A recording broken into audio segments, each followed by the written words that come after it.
starting in about February of 2007. There was a whole lot of hand-wringing and head-scratching and cocktail party talking and column writing and cable TV yapping about presidential candidate Barack Obama's race. Is the country ready for an African-American president?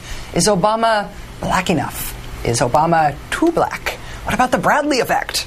And then, well over 65 million people voted for Barack Obama on November 4th, which sort of settles it. Better than 70% of the country approves of the way that Mr. Obama has handled the transition period, and he's going to be president in 6 days. So while the swinging and missing in the pre-election analysis, what did the pundit class miss about Obama and race in America? Could it be the Cosby show?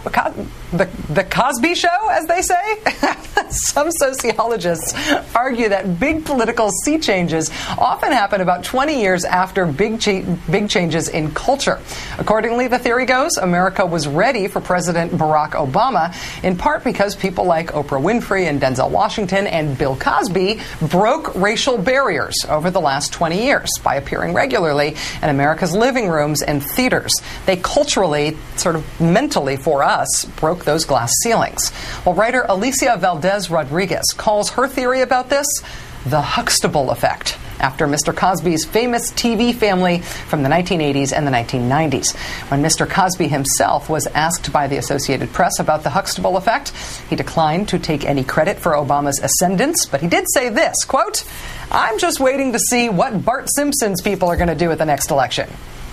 Personally, I would totally vote for Boobarella or Krusty the Clown in a minute, but let's take one big social breakthrough at a time.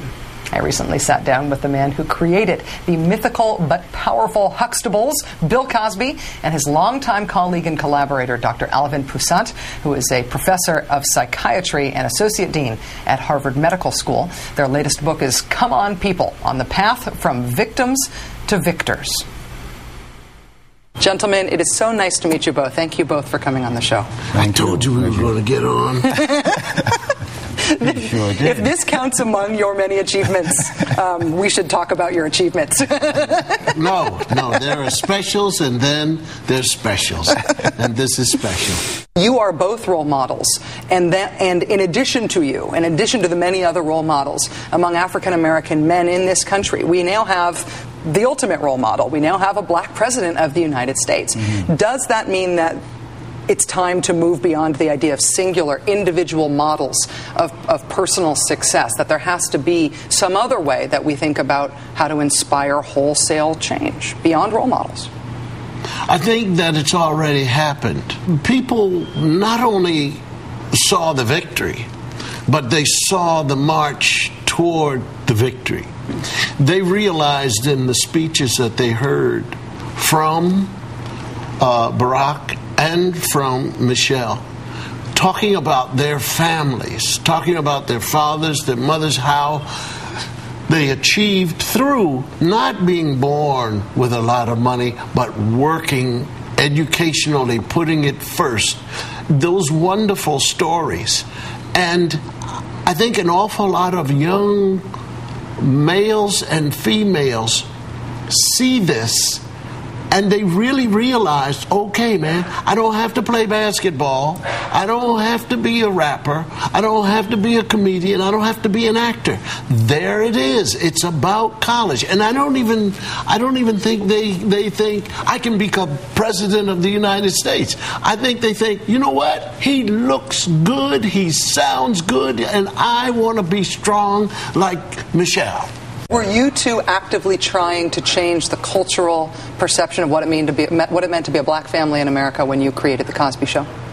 Was that part of the, part of the idea? I think we were very conscious of that at the time. This is 1984, and a lot of the other black sitcoms on TV were very stereotypic, if you remember some of them. Mm-hmm. And we were trying to create a different kind of image of the black family, one that was positive, one that was loving, where there were family values.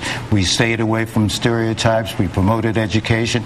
It was very deliberate, because that's what you told me you wanted me to help do with you for the show. Why are you touching me?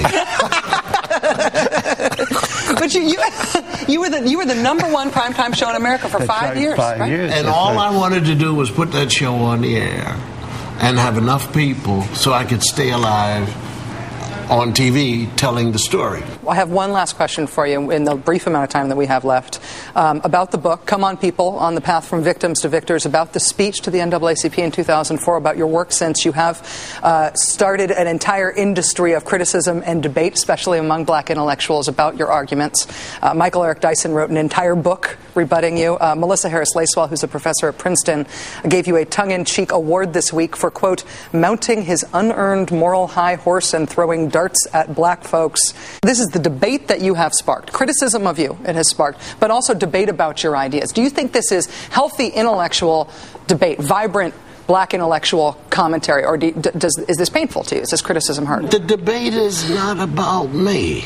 It's about that 35% of the people who need to have help that we don't help.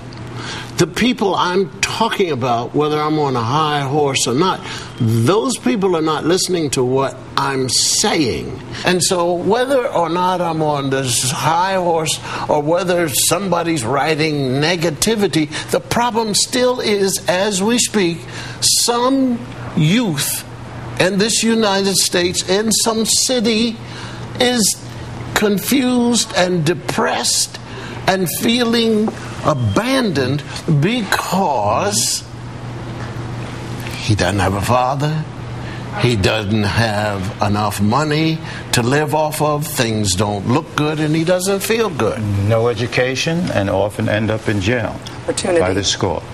Bill Cosby and Alvin Poussant, it is so nice to meet you both. Congratulations on the book. Thank you for coming in. Good. Thank you, Rachel.